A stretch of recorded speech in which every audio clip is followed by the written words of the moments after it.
Constant Ravelson fitondrana mpanjaka no misy eto fa tsy Repoblika intsony.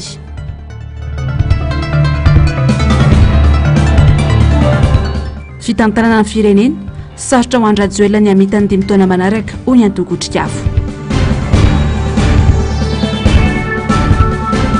Fahavaratra tsy misy fiomanana ho mafy ny takaitra noho ny fiavin'ny orana. Falitafahoana aminao ny tenako anatin'ny fampalalambavany MBS amin'ity sabotsy ariva faharoa ny volana Desambra ny taona 2024 ity ka manolotra ny araba ary tomboky lahy sy tomboky vavy manasanao anaraka ny fotoanany vaovao hatramin'ny farany. Ny vaovao mahakasika ny raharaham-pirenena ary no isantarantsika ny pejin'ny fampalalam-baovao dia fifidianana tsy nanaraka ny fiainatra demokratika no natao teto Madagasikara ny 4 ny volana Novambra lasa teo ny olom-pirenena. Mazava araka izany fa tsy filohan'ny pirenena napetraky ny maro anisa hitondra indrainy Madagasikara mandritra ny 5 taona manaraka. Ho sarotra araka izany ny anantena fampandrosoana sy fivoarana satria filoha efa tsy nahitam-baolana no mijoro. Ando miaradiana.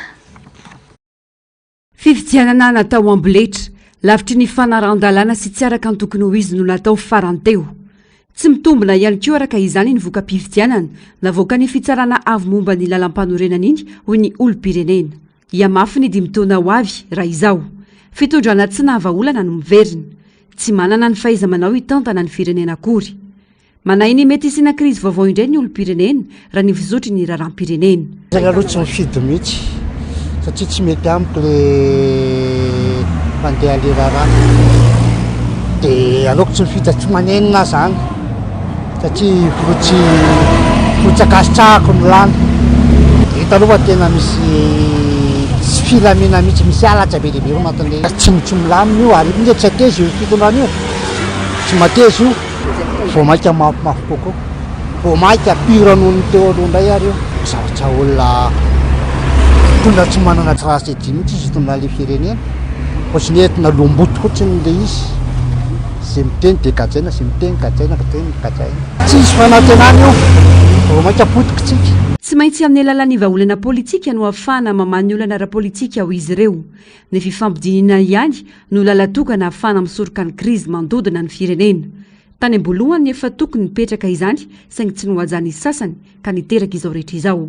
Efa endriky ny adatranona io ohatra ny any Afrika jerodolo fa ny Afrika nefa ohatrany io ny fetombohan'ny krizy politika rehetrarehetra. Dia ny zavatra tena atahorana amin'io zao rehefa mandeha sao dia isatra amin'ny resaka fampiororona. Zao ny zavatra tsapako zao na mijery tambajotra amin'ny Facebook hita fa nany eo amin'ny fitondrana zay lany io ary izy zao entre parenthèse zay lany zay na zareo samy zareo ary lasa efa manomboka mifanipaka manomboka misy tranga hafahafa foana zany ao anaty fiarahamonina lasa tsisy mifampatokontsonina ny olona miaradia ary dia io zany matoana amin'itany hoe tsy maintsy miverina andatabatra boribory mihitsy ny fandinika dia tena jerena hoe inona ny nahatonga n'ity krizy ity fa tena miaraka amin'ny manam-pahaizana malala an'ilay hoe zao ny olana eto amin'ity firenena ity dia dinihana tsirairay avy any amin'ny constitution avy any amin'ny économie an'ity tany ity hiafaran'izy ity ve zany noho ny tsy fafehezantsika zay le olana ara-politika le tsy tena resahantsika hatrany amin'ny fotony zay zavatra isiny hoe zany mety isaky ny 3 taona 4 taona isy krizy foana. Miandrandra fanovanan'ny olom-pirenena manoloana ny toe-java-misy ainana ankehitriny tsy afaka nitaza-potsiny ihany koa fa tsy maintsy mijoro sy milaza ny marina. Pejiny politika izay hatrano dia mila mijoro ary tsy emotra ny vahoaka maro anisa mitaky ny tany tandalana sy hanohitra ny tsy fahamarinana eto amin'ny firenena hoy ny nambarany mpanao politika ny pastera Roger Andriambisata androany. Mitaky mpitarika mahay sy vonina anefizany tsy azo ekeny intsony tsy ara-dalàna izay mahazo vana eto Madagasikara amin'izao fotoana izao izay lasaka katerena tanteraka. Ando miaradiana zany. Mijoro ny maro anisa ankehitriny manohitra ary tsy manaiky lembenana amin'ny fanaovana bonitolo eto amin'ny tany sy ny firenena. Tsy nahagaga intsony afa efa nitsinjo hatrany ambolohany valim-pifidianana navoaka ny fitsarana avy momba ny lalam-panorenana omaly ho ny mpanao politika Andriambisata Roger izay vokatry ny fifidianana atao antery hampandanena ny kandidam-panjakana. Tsy ho avitra io Madagasikara ny maro anisa no tsy manaiky ny fifidianana. Fa lavo zay fotoana nandinihan-teny zay fa hitantsika ny vokatra io araka ny lazaiko tamin'ny farany hoe azonao terena ny basy ny olona terenao amin'ny fitsarana ny olona hoe laonanao gadraina ny olona fa ny consciencen'olona conscience'ny malagasy tsy azonao gadraina tsy azonao terena ny basy nao vinanao vina ka za mamerina ray tsy mampieritreritra fa miteny hoe tsy maintsy isy vokana eto amin'ny firenena io tsy maintsy isy vokana eto amin'ny firenena io ara ekonomika ara sosialy satria tena vaky tanteraka zany zao rovitra zao le antsona hoe amin'ny teny vazaha de hoe ny tissu social rovitra tanteraka ka raha rovitra zany tissu social zany iza no afaka andrandrana zany tsy maintsy zay olona mitondra eo no mandrandrana zany zay efa fantatra fa tsy havita andrandrana zany no vinanoviana fitaratra amin'ny fampiraisana ny firenena ny mpitondra fanjakany ny mifanohitra amin'izay anefa no misy ankehitriny mila verineto ny fampihavanana sy ny fiverenana amin'ny fahamarinana dia ny fampanjakana ny tany tandalana zay mpitondra zany dia tokony avita manao ny antsona hoe fampiraisana ny firenena zavatra tazana nefany tsy ho tonga amin'izay no vinanovintsika mialalina ny lavaka zay manelanelana ny vahoaka maronisa hoe satria maronisa ny tsifidy maronisa ny tsifidy sy ny mpitondra zay nofidiny olona vitsanisa ka fijery ko azy raha mijery ny tompontsoa firenena de tsy misy ohatrany makany amin'ny fampihavanana dia ny fiverenana fahamarinana ihany ary ny fahamarinana tsy resaka hoe resahana mitoroteny akory zany na resahana any am-piangonana na any amin'ny toerana zay anaovana sermonina mikasika zany fa fahamarinana dia fanarahana lalàna ny fahamarinana dia ny fananana fifidianana marina mampiray ny firenena ary azaho nantoka fa androso any lokoko ny firenena tsy azo antoka velively zany no avy ny firenena am'izao fotoan'izao efa tsinjo ny fiainan'ny malagasy sy aoriana kely ao ho mafy ny vokatry ny fividianana iny tsy tokony atao ohatra hijoro amin'ny fahamarinana ny malagasy saingy mila pitarika manome toromarika mazava ary za de tena manainga ny olona mihitsy aza matahotra fa mijoroa amin'ny fahamarinana zavatra tsara indrindra ho an'ny firenena za mandeha amin'ny fahamarinana zany ny tolona ho amin'ny fahamarinana ny asa andavanandro mihitsy eo amin'ny fiainana satria fantantsika zao ny vokatry ny corruption zao de hitatsika ny zavatra mahazo ny olona hoe isaky ny hiditra brao ianao de tsy maintsy andovola na de tokony andoro anjato ianao de lasa mandody enina arivo na 10 arivo na ray alina etsetratsera ka mila mitsangana zany le hoe miady emotsy de te any am'le hoe miady loatra fa hoe mijoro ametraka ny fahamarinana eo amin'ny firenena ary nateo firenena ny fahamarinana efa veriko indray fa tantandalana raha tsy hoe anga tena hivadika biby isika ka hoe zay miteny dia ho ambanana amin'ny basy na hoe ho gadraina fa raha mbola misy ko fahafahana miteny fahafahana mijoro de tokony hijoro ny malagasy ny vahoaka no tompahefana ary ny be no basy tsy misy atohitra ny herim-bahoaka izany rehefa teny mijoro ny vahoaka sarotra ho andrajoela araka izany amitany 5 taona manaraka io nambarany filohany antokotrikafo Eliara be vahiny raha naneo ny heviny makasika ny fiverenan-drajoela indray eo amin'ny fitantanana ny firenena fiverenana izay natao tamin'ny fomba amboletra sy jadona tsotra izao mialy raronombana manora Andriamalala Totosa omaly voalohany volana Desambra ny fanambarany fitsarana avy momba ny lalam-panorenana ny voka-pividianana ofisialy nambarany ty androm-panjakana itsy tamin'izany fa lany tamin'ny sambato 7 faingoenina amby 10 sanjato iandry rajoelina fandresena izay fanomanina sy nametrahana paikady hatrany amboalohany ary natao tamin'ny fomba sy fihetsika fenojadona raha ny zava-misy no jerena mazava ny nambarany filohana toko politika otrikafo Eliara be vahiny raha nilaza fa tsy misy fanjakana nandika lalàna mijorela eo amin'ny toeran'izany satria raha malala fa tsy ara-dalàna ary tsy nekena sy tsy nandraisan'ny rehetra anjara iny fifidianana tamin'ny 12 ny volana novambra iny tafaverina izy io moa zany nateo ary ny tsy fanarahan-dalàna nateo ny tsy faneken'ny rehetra an'ilay fifidianana dia nikirizana ho natao le izy dia io zany zao ny zavatra misy nomboketo zany dia misy rivotra hafa mitsoka indray zany eto amin'ny fiainan'ny firenena dia io zay hoe ho mafimafy kokoa aloha zany ny zavatra miandry atsika amin'izao fotoana izao na izany ary za amin'ny mahafilohan'ny otrikafo aho mahita hoe ninoninona zavatra ataon'ny Andry Rajoelina sy ny pomba azy tsy hoe tsy azo roitina ela amin'izao ilay fiainam-pirenena za zany tena tsoroko hoe tsy mino aho hoe avita ny mandany 5 taona indray andramatoa Andrarajoelina satria na ny antony samy malalintsika fa tsy ara-dalàna ilay fifidianana zany hoe tsy légal izy tsy ara-drariny ary koa tsy légitime izy zany ary ankoatran'izay tsy misy ny fitoniana politika zany hoe tsy misy ny instabilité politique ka hoy izy hoe amina fitondrana firenena anankiray rehefa tsy réunir ireo condition anankitelo ireo zany hoe rehefa sady tsy légal ianao tsy légitime ianao no tsy manana stabilité politique ianao dia oza hoe sarotra no mitondra firenena ao anatin'izay satria tsisy firenena azo entina amina tahotra zany na fitaintaina ny isan'andro lava zao fa tsy maintsy ao anatin'ny fitoniana no ahafahana mitondra firenena zany. Ny baribary ary tsy takona fenina fanampiasa vola fa ifana sy ny fomba rehetra ahafahany miverina eo amin'ny fitantanana ny firenena ihany koa i Andry Rajoelina sy ireo mpanarady azy. Mbola manamafy ny tsy fahamarina toerana izany fomba fiady izany hoy hatrany ity mpanao politika ity. Fotoana izao hijoroana anoherana ireo hery-velona rehetra tsy ankanavaka ireny zavatra tsy ara-drariny sy tsy ara-dalàna rehetra ireny, indrindra fa nivoaka mpifidianana raha ny nambarany Ely Arabe vahiny ihany. Nampiasa ihany izy ilay approche scientifique zany hoe approche scientifique zay tokony ho basika zany le élection raha zay ny azo ilazana azy zany hoe mifototra mifananana base io zany eny amin'ny fokontany rehetrarehetra eny.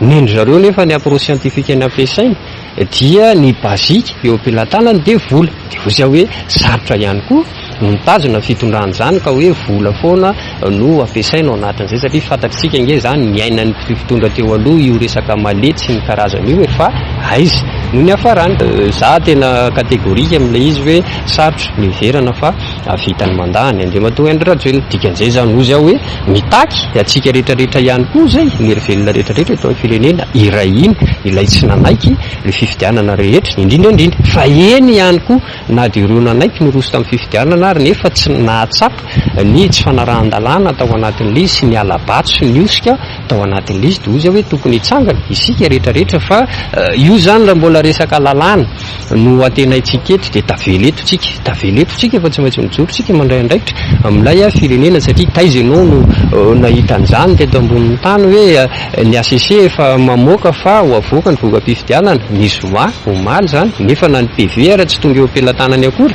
ny PV alakamisy vao manomboka tonga nefa dia navoaka ihany ilay valim-pifidianana omaly.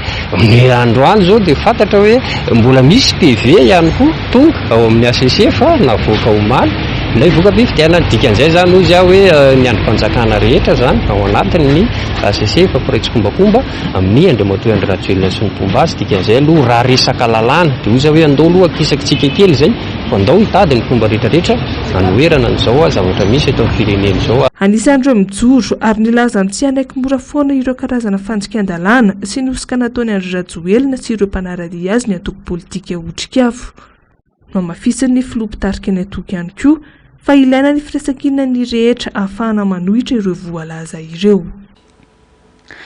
Politika izay hatrany HD Proof mazavy ny voka-pifidianany fa tsy mankatoa ny Andry Rajoelina intsony malagasy maro anisa. Fitondrana mpanjaka no misy eto fa tsy fitondrana republikana sy avy amin'ny fahefam-bahoaka. Erim-pamoretana sisa no mitazona Andry Rajoelina fa raha ny vahoaka dia tsy miaraka amin'ny intsony. Fa ny hoki-hevitra nentin'ny mpamakafaka ny raharaham-pirenena Constant Ravelson izany androany manoloana indrindra ny raharaham-pirenena. Nzava-ndre Mahefa sy ny aro tanjona. Mpifidy roa tapitrisa tamin'ny mpifidy 1 tapitrisa mahery voasoratra anarana tao anatin'ny lisy mpifidianana no nifidy any Andry Rajoelina ary nahatonga azy ho tapaverina eo amin'ny fitondrana. Izany hoe tsy nisy antsasa-manila ny mpifidy akory no nifidy azy afa nanaraka ny toromarika nataony vondry ny kandida avokoa any fitopolo isanjato ny mpifidy voasoratra anarana. Izany no hitarafa nao ny mpamakafaka raharaham-pirenena Constant Ravelson fa tsy mankatoa ny Andry Rajoelina intsony ny maro anisa eto amin'ny firenena. Sindriko tsara voalohany dia zao tsy mankatoa Andry Rajoelina mihitsy ny apahany maro 70 isanjato farafahakeliny 70 isanjato ny mpifidy miampy ny olona zay tsy nisoratany seny zay averiko any mahatratra 2 tapitrisa mahery na 3 tapitrisa mihitsy ary zany hoe mihoatra noretony novovidina noterena fa orina ngeny amin'ny mpampianatra any ambanivohitra zany noterena hanomboka hifidy Andry Rajoelina tsy republika tsony zany ny eto gagitsika hoe miantso ny olona madio foa andao ifampidinika amboaritsika ty fomba fifidianana ty andao ndao ikeondro sy ny sisa de hoe mandeha foana le fifidianana. Tsy fitondrana republikana intsony no misy eto fa fitondrana mpanjaka ho ihany ny fanazavany. Fehezan-drajoelina avokoa ny androm-panjakana sy ny rafitra misy eto amin'ny firenena. Ahafahany mivalapatra amin'ny fahefana enina dia anitsakitsaka faratapony lalam-panorenana aza ny tenany. Ny eto amintsika republika anarany fotsiny sy ataratasy. Fa ny mahatonga an'io rehetrarehetra io dia zao tsy afaka manaja ny lalam-panorenana araky ny republika akory izay nataony Rajoelina. Tsy afaka nahoana satria fitondram-panjaka ny mahavantana azy. Izy ny fianakaviany topoy natao sampokely ananganana musée mihitsy any anatin'ny fanofanana foloalinda. Izy manana manokana budget mihitsy anaovan'ny politika an'izy tenany fa zay resaka momba ny hoe fitondrana ny tany araky ny republika zany hoe amin'ny teny ranam-bahoaka tsisy fotony aminy. Zay mahatonga azy manosy lalam-panorenana foana io. Ny fampiasa-kery sy ny fanampenam-bava araka izany sisa no hery zanana n'ity fitondrana ity fa raha ny fahefam-bahoaka dia tsy misy izany. Mikasika ny fitohizan'ny tolona ataon'ny nivondro ny kandida dia nilaza ity mpamakafaka raharam-pirenena ity fa tokony hanana izay toetsaina sy firehana ary fitarihana republikanina izay izy. Fa miaraka amin'izay reto kandida reto dia every fa tokony hanana fisaina, fihevitra, fiteny ary fitarihana président republika. Tokony hanana an'izay izy. Zany hoe président republika shadow izy ny anglisy zay. Tokony ho shadow président ary efa tsy niela ngeny tokony ohatr'izany kandida hoe tokony ho shadow président daholo. Zany hoe izy tenany dia mifantoka ary saro-piaro ary sarotiny amin'ny hoe republika. Ity le miantsoantso vahoaka zany hoe zany vedety fa zany toano tsy republikanina zay fa republika. Inona ny dikan'le hoe republika? Eo ny fanovana ny lalam-pifidianana sy ireo rafitra mpitondra ny fifidianana sy ny rafim-pitsarana. Dikan'izay hoe maleo tena tanteraka mihitsy ireo rehetra ireo mihoatra amin'le zay mpitondra mahazotoerana. Raha tsy zay tsy republika fa fitondram-panjaka. Nanamafy ity mpamakafaka raharam-pirenena ity fa mila solomam-bahoaka tena masamijoro fa mametraka izany teny iram-bahoaka sy tany republikanina izany isika.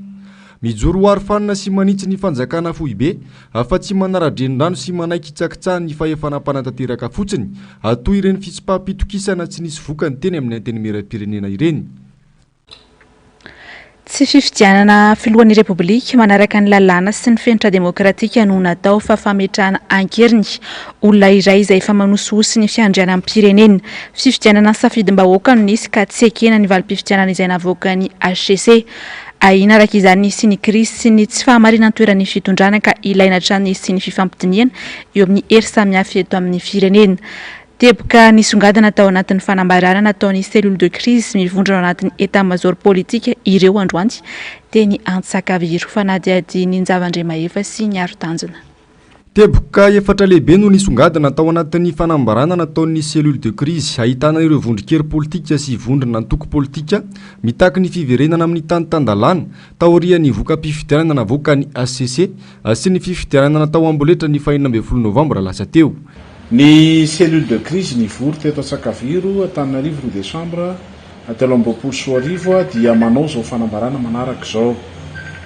Voalohany, tsy fifidianana filohan'ny republika ny Madagasikara manaraka ny lalàna velona sy ny fenitra demokratika iraisam-pirenena no nitranga tamin'ny 20 Novambra 2024 fa fametrahana ankeriny olona iray izay manosihosy ny fiandrianam-pirenena malagasy. Faharoa, manamafy ny fanambarana nataon'ny cellule de crise ny 20 Novambra lasa teo ny tsy fanekenay ny valim-pifidianana ofisialy navoaka ny fitsarana avo momba ny lalam-panorenana satria aminay dia hold-up électoral nahitana fifidianana ny safidim-bahoaka izany hoe corruption électorale sy fraude électorale manerana ny birao fandatsaham-bato. Fahatelo, mahatsapa ny hery velona rehetra eto Madagasikara ary manay ny hisiny crise post électorale ka hiteraka korontana sy tsy fahamalinantoerana ny fanjakana. Fa efatra, manamafy ny tokony hirosoana amin'ny dinika ary manolotra sosikevitra ny cellule de crise hitarika hanao ny sommet des citoyens na fiaonana an-tampony. Iantsona ny olo-pirenena, mpanao politika, ny ray aman-dreny manerana ny nosy izay tsy hanavahana afirehany. Raha fehezana ho izy ireo dia antony ara-politika no mampifanolana ny malagasy ankehitriny, ka ny samy malagasy ihany no tsy maintsy mitondra vahaolana maharitra hiverenana amin'ny tany tandalana izay foto-kevitra ijeroan'ny vondrikery akavaindondra raha ny fanajana ny fiandrianam-pirenena. Ny vaovao mahakasika ny fifidianana sy ny raharaha politika izay hatrany ary dia namoaka fanambarana Matthew Miller izay mpitondra tenin'ny departementam-panjakana amerikana momba ny fifidianana ny filoham-pirenena teto Madagasikara nataony 12 Novambra lasa teo. Ankoatra ny fiarabany ilay filoana sandratra ny HCC filoham-pirenena dia teboka maromaro no nisongadina tao anatin'izay fanambarana izay. Arahantsika ary ny tadi-baovao ny Asinandriamalala sy Andry Rakotomalala. Maro ireo mpisehatra na olo-pirenena na mpanara-maso ny fifidianana avy eto an-toerana sy raisam-pirenena izay natsikaritra ireo tsy fahatombanana maro samihafa nandritra ny zotram-pifidianana. Ankoatra izay, maro amin'ireo sosikevitra fanatsarana ny zotram-pifidianana naroso tamin'ireo fifidianana natao ny 20 sy 20 sy 20 sy 20 ny tsy mbola tanterahana. Faharoa, miantso ny vomera maleo tena misana ny fifidianana na seni i Etats-Unis ama ireo olana ireo ary miantso ny gouvernemanta malagasy anadiady amin'ny antsipriany ireo tsy fahatombanana sy ireo voalaza fa osika ka iroso amin'ireo fanavozan-dravitra maro samihafa na voitran'ireo mpanara-maso ny fifidianana malagasy sy iraisam-pirenena ary ijerakaiky ireo filana sy faniriany olo-pirenena eto Madagasikara. Fa efatra, mangataka any Madagasikara koa Etats-Unis mba aneo fahavononana hatrany hanaja ny zotra demokratika lalam-panorenana sy ny tany tandalana. Miendrika sy miandrandra fifidianana malalaka sy madio tanterahana ao anaty filaminana ary fanjakana tsara-tantana ny vahoaka malagasy. Miantso ihany koa ny gouvernemanta malagasy ampitombo ny fatokisan'ny vahoaka ireo rafim-panjakana ao aminy sy antoka ny fahamarinana ireo fifidianana ho avy. Fahadimy, manameloka ny herisetra amin'ny endrindrehetra Etats-Unis ary miantso ny vahoaka malagasy hitondra ireo fitarainana mahakasika ny fifidianana manoloana ireo rafim-pitsarana maefa eto Madagasikara. Izay ireo teboka 5 misongadina tao anatin'ny fanambarana nataony departementam-panjakana amerikana momba ny fifidianana izay natao teto Madagasikara. Pejy toekarena kosa indray ary dia manao toivakana ny fanehoan-kevitry ny mpahay toekarena mikasika ny fiemorany Madagasikara eo amin'ny sehatra iraisam-pirenena. Voasokajy ho firenena mahantra indrindra taorian'ny fanadihadiana nataon'ny banky iraisam-pirenena. Azo atao tsara nefa ho hifaly hery Ramakavelo mpahay toekarena ny miady amin'izay fahantrany izay amin'ny alalan'ny fanavaozana ny rafitra misy eto Madagasikara fa ihany koa ny fitsinjaram-pahefana. Miala ranombana sy Manora Andriamalala. Lohalarana amin'ireo firenena afrikanina dimanitra indrindra manerantany Madagasikara araka ny fanadihadiana sy ny atotanisa farana navoakan'ny banky iraisam-pirenena. 27 isanjato ny tany fahantrany eto amintsika amin'izao fotoana izao raha mbola tany amin'ny 570 isanjato izany tamin'ny taona 2024. Hita taratra avy hatrany any amin'ny tsy fampitsakafo izany taham-pahatrana ambony dia ambony izany. No mariny ny mpandrefy ny anohanana manerantany izay voalaza satria dia nembitra any amin'ny lalana fa 420 amin'ny firenena 520 isika eto amin'ny taona 13 ity raha tany amin'ny lalana fa 720 tamin'ny firenena 220 tamin'ny taondasa. Anisan'ny firenena manan-karena eo amin'ny resaka fambolena nefa Madagasikara kanefa ny vahoaka ao aminy dia miha-mahantra hatrany. Ahafahana miady amin'izay fahantrana lalina izay nandroso vahaolana ny mpahay toekarena iray. Anisan'izany ny fanavaozana ny rafitra misy eto an-toerana sy ny fitsinjaram-pahefana. Tokony ho lasa lavitra noho ny nosy Maurice Madagasikara raha tena misy ny fandavan'ny tenany rehetra ho hiatrany ny nambarany. Le organisation eto Madagasikara le fanjakana eto amintsika mihitsy ny vitako hoe ny asimba foana.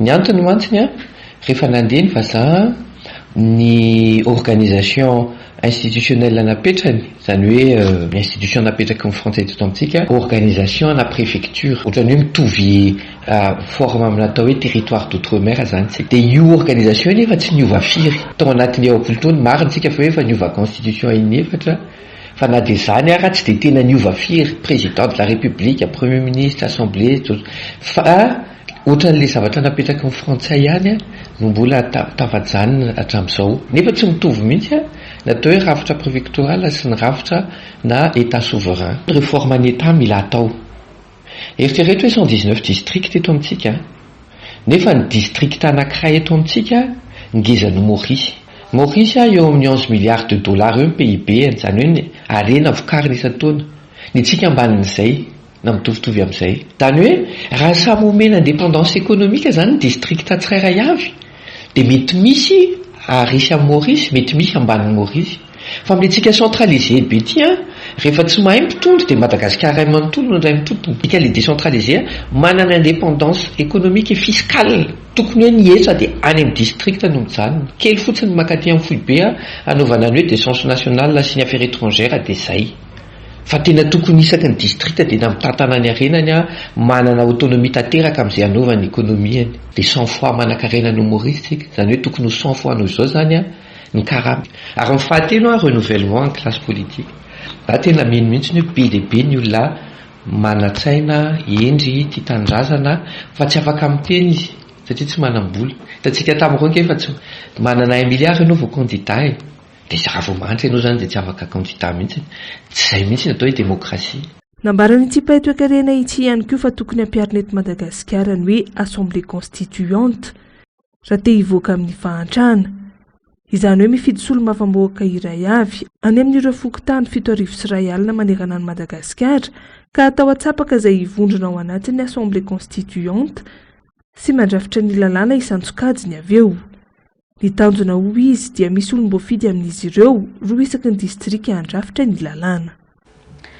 Ny vavahany sosialy kosa indray ary dia mivoajamala tanteraka ny ankamaroany tokantrano malagasy manoloana ny fidangany vidim-piainana izay efa tsy voafehy intsony tao anatin'ny volana maromaro izao efa mametraka fanahinany amin'ny vaomaika hiakaran'ny vidin-javatra eny an-tsena indrindra fa ny entana ilaina amin'ny fiainana andavanandro ny olom-pirenena ho an'ny 5 taona manaraka taoriany nanambarany fitsarana avy momana lampan-drenana araka ny itiavan'izy ireo azy fa lany tamin'ny fiodinana voalohany ny kandida larana fahatelo mialirary nombana manora malala. Iasarotra trany ary vao maika ianao anatin'ny fahorinan'ny vahoaka malagasy ho amin'ny 5 taona ho avy. Io fehezanteny io amin'ny ankapobeny no nambarandry olom-pirenena raha naneho ny heviny mikasika ny vidim-piainana amin'izao fotoana izao sy ho amin'ny 5 taona manaraka hitondrany Andry Rajoelina sy ny ekipany indray ny tany sy ny firenena raha tsy misy ny fandraisana andraikitra sy ny fanovana ny fomba fitantanana. Efa tsy zaka intsony ny zava-misy amin'izao fotoana izao ary efa tsy feno intsony ny sakafo maraina atoandro hariva raha ny fitarainan'ireo olona trany. Iverina eo amin'ny fitantanana ny firenena tamin'ny fomba letrezana indray ity ilay fanjakana anisan'ny tena nampahantrany malagasy tsy nahatonga ny firenena ho nikorosofahana. Zava-misy izay mampanay ireo olom-pirenena eo amin'ny lafin'ny fitantanana ny 5 taona manaraka. Vidim-piainana fa tena tsy zakany tseranena ilay vidim-piainana amin'izao fa tena tsy araka tsony. Tsy tatsoa izay misy aloha hoe manana ary zato ianao dia izay zany atao tsinjaraina sisa raha tsisy tsony hoe fehezana taona fa hoe afaka janona dia mihinana izay azo raisina sisa raha tsisy tsony hoe inona fehezana amin'ilay tsisy tsony zany. Maraina dia hariva ihany zao fa ny atoandro zany dia manao kivorivotra tsy tatsony hoe inona zany ny atao. Mitangana be mihitsy aloha mividim-piainana amin'izao tena enjana be. Na tsisy tena le entana mihidy zany tsisy mividy ohatr'izany. Tena enjana zany hoe sakany olona dia tsy maintsy zakaina le izy. Taloha zao anatin'le fisakafoanana tsy mahalafo dia tsy maintsy miaritra aloha. Teo an'le nisin'le fitondrana io zany tena hita hoe niakaja be. Kofiny manaka ty zany hita hoe niakaja be le vidim-piainana. Tsisy hidina tsony aloha fa tsy maintsy miakaja foana raha fahadilaoko anazy. Tsy haitsony zay efa andeha anty aloha zao raha tena hoe aloha hitantsika an'izay aloha zany amin'ny izy fa milaza jery sosialy dia tsy fantatsin'izay aloha zay efa andeha eny amin'ity.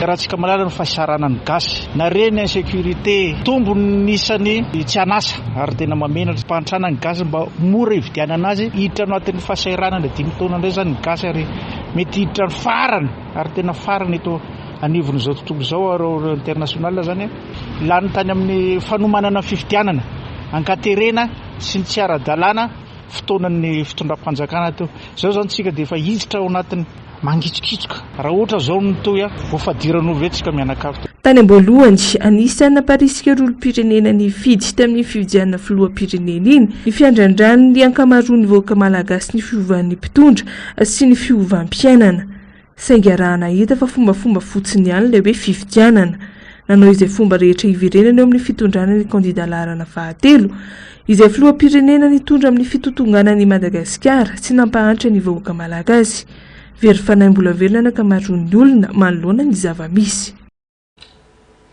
Eo amin'izay lafim-baovao izay hatrany ary dia tsy manana teti-bola natokana hikarakarana na hanaovana ny trano mila fikitiana amin'izao fotoana ny orana izao ny ankamaroan'ny tokantrano eny amin'ny faritra Iva.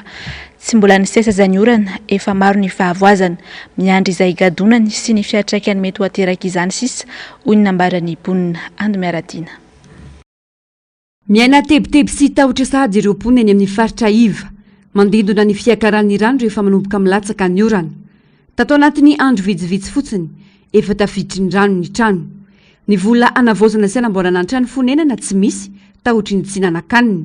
Tsy maintsy miandry izay gadonany. Pendrano ety trano mitate vola tsy misy zay le anay ety ambany tanàna moa zany dia miainao fako loto la tsisy fanamboarana aloha vola tsy misy dia tsisy anamboarana azy fa dia miatrika ao anaty rano ao. Rehefa avy be ny olana dia miakatra mivoaka aty avelany mihitsy ireo fako ireny rehefa miakatra rehefa avy be ny olana dia izy mponina ihany manadiodio anazy sy manadio azy manao anina zany manao paipay-javitra kely izy manadiodio ohatry zany. Nene zao rehefa tena eto amin'ity faritra Iva ity rehefa miakatra ny rano dia tsy maintsy misy ambanin'ny tongotra aty zany feno rano zao ao an-tranonay satria zay zao akaikaikina tatatrotony zao mipetraka azy zao.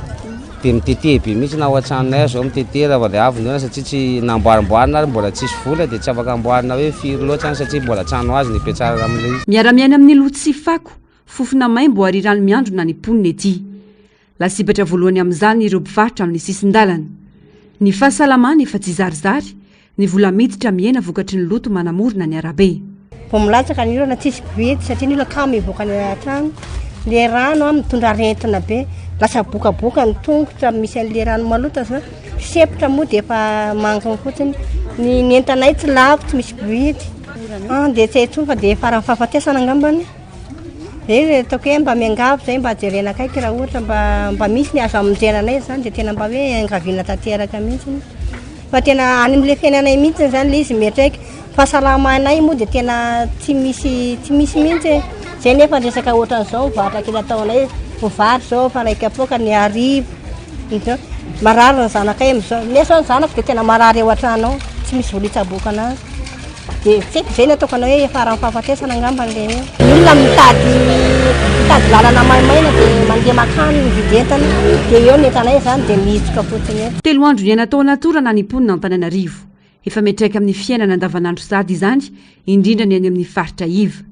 Etsy Andavamamba manomboka mirobi-drano ny mponina miakatra ny rano maloto avy amin'ireo lakan-drano. Efa nitaonany maro no tsy nisy fikitiana sy fanamboarana ny fotodrafitrasa ka mampitondra fifaisana ny mponina isaky ny fahavaratra tahaka izao. Misy ihany ny tsy paipaiky atao saingy tsy mahavita na inona izany. Ity lalana ity zany zany ohatran'ny boloko be dia ary ambony be eto aminay eto. Nefa zany ireo vahoaka mpivarotra rehetra eo mijaly be mihitsy amin'ity rano ity. Le lalana zany tena mbola tsy afaka eto aminay eto tena mijaly be zay. Dia inona ary zany hoe iza ny tombona ndraikitra tena marina amin'ny zavatra io. Le kanalina mihitsy zany mitsetsina dia ty izao miara-maintsika fa io fa amiko zany mila fanamboarana. Dia iza zany ny tena tompona ndraikitra amin'ity lalana ity zavangena akaiky mety hoe 3 mois teo.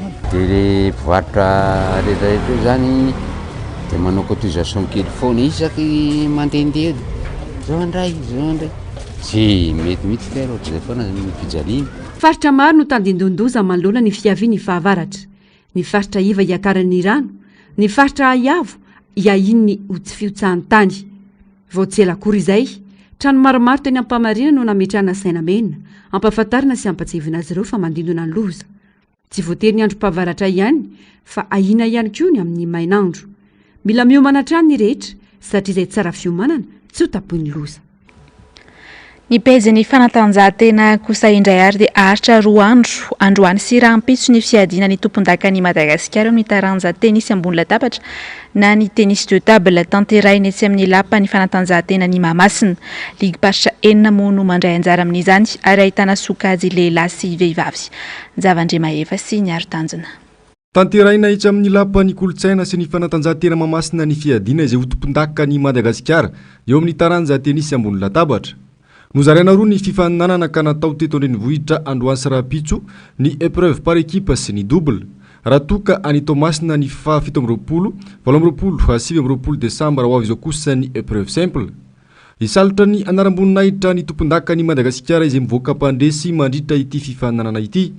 Vonona ny anosika azy ireo hiatrika ny fifaninanana any ivelan'ny fédération raha toka misy ny ento-manana. Voalohany indrindra aloha zany titre suprême eto Madagasikara aloha ny titre national hoe champion de Madagasikara. Zany hoe ho an'ny club sy ny ligue mahazo an'izay titre izay efa zava-dehibe aloha zany le izy. Eo amin'ny par équipe indray tamin'ny herintaona zao efa nanomboka ny coupe d'Afrique des clubs champions. Dia tamin'izay fotoana izay mbola voalohany dia tsy nandray anjara tsika fa ezana zany amin'ity hoe raha ohatra ka ilay club champion manana nenti-manana dia afaka ampiny fédération izy ireo hanatrika an'izany coupe d'Afrique des clubs champions zany. Nanansarotra ny fikarakarana ity fifaninanana ity noho ny resaka arabola.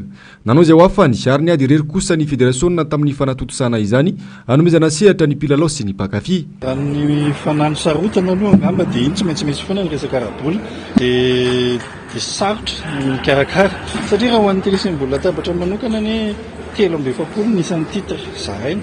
Zany hoe coupe 7-20 miampy ny no champion sy ny vice champion sarotsarotra ihany zany raha amin'izao fotoana izao no mikarakara azy. Nefa moa anisan'ny asan'ny fédération zany dia tsy maintsy tanterahana le izy.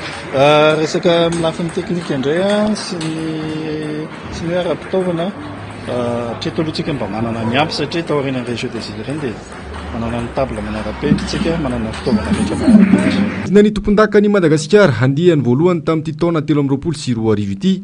20 ny ekipa nandray anjara nahitana avy amin'ny ligue pasitra miisa enina.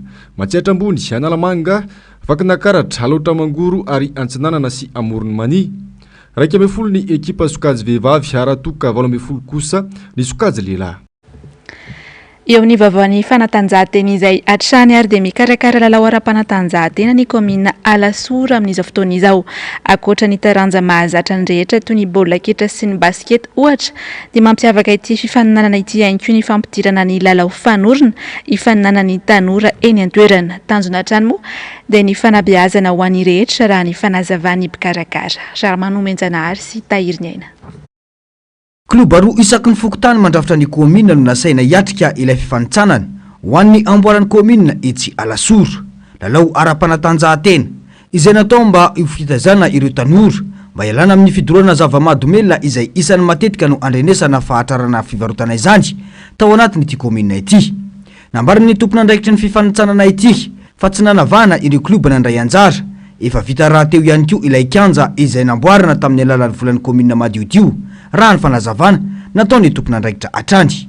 Ny mpandray anjara moa zany dia avy eto amin'ny komina ihany fa tsisy ivelany.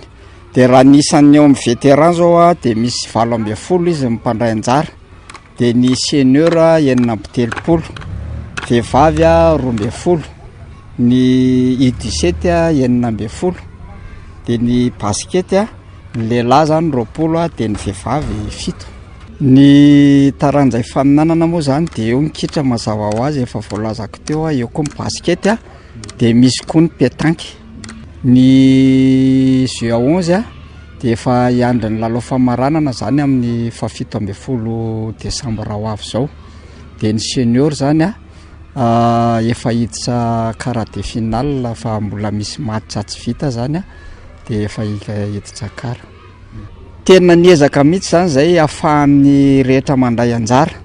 Dia ny raha ohatran'ny ny vétéran manokana zany zao dia manana solotena daholo ny fokotany fa tsy fokotany roa. 20 ny fokotany dia 12 zany ny solotena.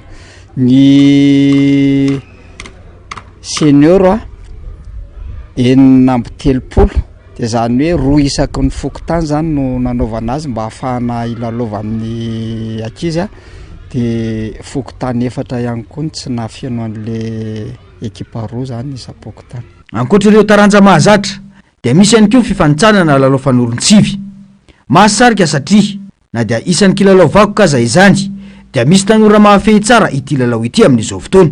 Nisy ny fanorona eo raha kolotsaina azy moa zany a sady anisan'ny hoe karazana vakoka ve ny ilazana zany le fitezana tena mamalagasy dia nangetaheta zany ny mpanao fanorona mba tsara raha mba ataoko ny fanorona dia natomboka le izy ary ny tena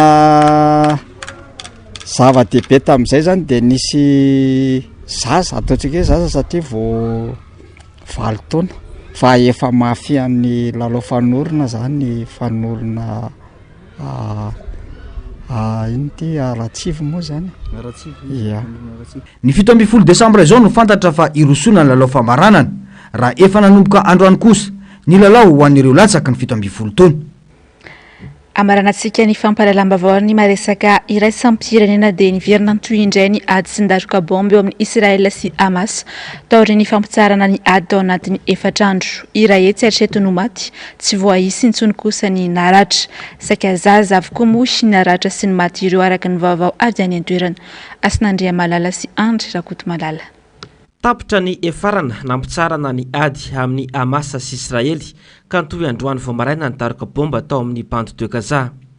Iraetsy namony ainy hatreto vokatry ny ady ary zaza avokoa ny 70 isanjato ireo maty ireo. Androany kosa 200 be zao ireo olona maty vokatry nitaroka bomba nataon'ny Israely. Inony ny mpanarabavao maneran-tany fa mety mafy ny toy ny ady amin'ny rotonta taoriny ny fiatoan'ny ady 4 andro ny fanarahany rotonta nanatsarana ny ady. Tapitra ny fampahalalam-baovao tamin'ity alina ity mankasitraka fiainana oasy nanaraka izany hatramin'ny farany tahaka ny mahazatra hoaratsika rehefa avy eo ny fampahalalam-baovao ny fandaharana Ahona Marina sy ny fandaharana Global News.